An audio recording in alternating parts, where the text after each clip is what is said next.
Bayangkan seorang pemuda 20 tahun baru saja menjadi ayah berdiri di tengah lapangan dengan bola di kakinya seolah dunia adalah miliknya. Sabtu pagi, 29 Maret 2025, Valentin Barco tampil gemilang membawa Strasbourg mengalahkan Olympique Lyon 4-2 di Ligue 1. Di tengah sorak-sorai penonton, ia mencatatkan 1 assist, menjadi pemain paling banyak dilanggar 4 kali dan menyelesaikan 30 dari 35 umpan dengan presisi yang memukau. Namun di balik statistik itu, ada cerita yang jauh lebih besar. Kebangkitan seorang talenta Argentina yang nyaris tenggelam di Brighton kini bersinar terang di Alsace.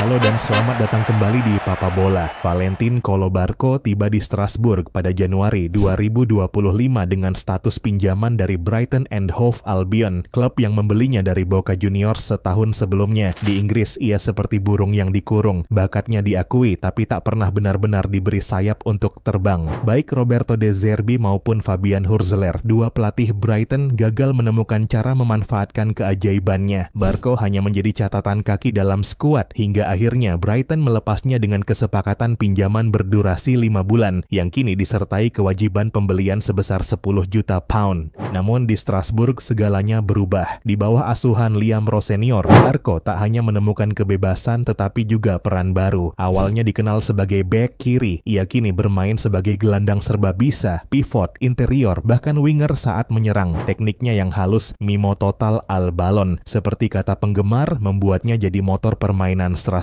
Dalam 7 dari 8 pertandingan bersama Barco sebagai starter, Strasbourg meraup 22 dari 24 poin maksimal, hanya kalah dari PSG yang dalam periode itu mendominasi Ligue 1 dengan 9 kemenangan beruntun. Apa rahasianya? Liam Rowe Senior, pelatih Inggris ini langsung memahami cara memaksimalkan Barco, sesuatu yang tak mampu dilakukan pendahulunya di Brighton. Ia memberi saya kepercayaan diri dan kebebasan untuk bermain, kata Barco dalam wawancara singkat pasca pertandingan melawan Lyon. Rowe Senior bahkan memberinya 3 hari libur setelah kelahiran anak pertamanya beberapa saat sebelum pertandingan melawan Lyon. Gestur sederhana yang menunjukkan manajemen cerdas dan manusiawi. Hasilnya, Barco kembali dengan energi penuh, menciptakan peluang besar dan menguasai lapangan tengah. Data mendukung narasi ini. Dalam laga melawan Reims pada 6 April 2025, Barco bermain penuh 90 menit, mencatatkan 68 sentuhan, akurasi umpan 85%, 29/34, 3 umpan silang akurat dan memenangkan 6 dari 12 duel di darat. Ia juga mencatatkan 4 sapuan dan 3 intersepsi. Bukti ia tak hanya cerdas di depan tetapi juga tangguh di belakang. Dia bermain di mana saja, tulis seorang penggemar di X. Mulai dari tengah, muncul di dalam kotak lalu bertahan sebagai bek kiri. Absurd.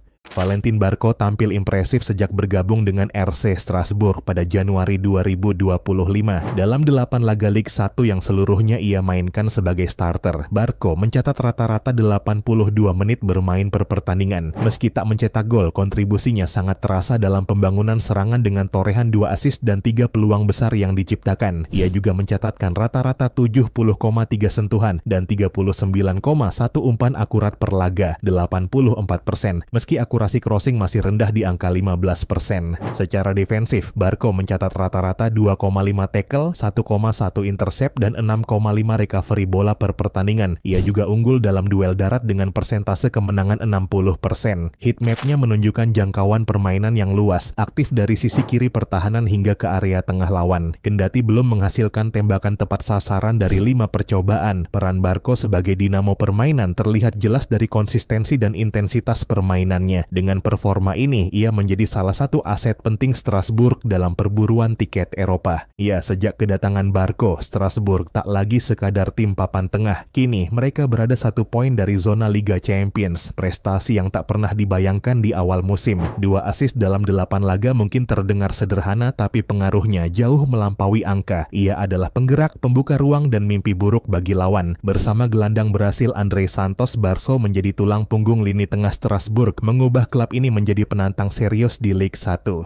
Namun tak semua mulus. Di akhir laga melawan Reims, Barco terlibat adu fisik dengan winger Jepang Junya Ito, tanda bahwa sifat pendejito maleducado con huevos, bocah kurang ajar tapi pemberani, seperti yang digambarkan fans Argentina, masih melekat. Tapi justru itulah yang membuatnya istimewa. Semangat juang yang tak padam dipadu dengan bakat luar biasa. Bagi Barco, Strasbourg adalah lebih dari sekadar klub. Ini adalah panggung pembuktian. Setelah dianggap gagal di Brighton, ia kini menunjukkan bahwa kegagalan itu bukan karena kurangnya talenta, melainkan kurangnya kesempatan. Kadang kamu harus mundur untuk maju 2 langkah, tulis seorang pendukung di X, dan Barco membuktikannya dengan setiap sentuhan bola. Di usia 20 tahun dengan anak baru lahir dan karier yang sedang menanjak, Barco berdiri di persimpangan hidup. Ia bukan lagi janji kosong dari Boca Juniors atau bayangan di Brighton. Ia adalah kenyataan seorang crack seperti yang disebut penggemar yang mulai mengukir namanya di Eropa. Dan ketika Strasbourg melangkah ke Liga Champions, impian yang kini begitu dekat, Valentin Barco akan jadi simbol bahwa bakat sejati jika diberi ruang akan selalu menemukan cahayanya. Di Alsace, di bawah langit Prancis, faktor Kolo bukan sekadar slogan, ia adalah revolusi.